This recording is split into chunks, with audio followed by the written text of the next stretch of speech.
Welcome to my mini vlog. At lumabas nga ako para bumili ng pagkain ni Maron. Nagmamadali nga ako pumunta dyan kasi nga nagsasara sila ng alas 7. Kasi nga kadalasan pag nagpupunta ako dyan, sarado na o kaya nakasara ang pinto. Ayaw nila akong papasukin kasi nga daw, sarado na, nakakaloka.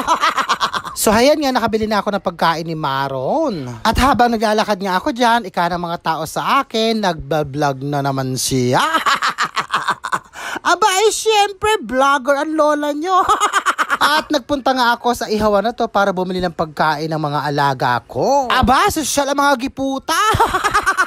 At napakadami nga nilang binibenta rito na ihaw-ihaw, sari-sari. At dito lang sa tapat ng bahay namin yan matatagpuan. Kaya napakalapit lang. Aba, napakadaming bumibili. So hayan nga, nakabili na ako ng pagkain ng aking alaga. At pauwi na ako niyan. Diyan lang naman sa tapat.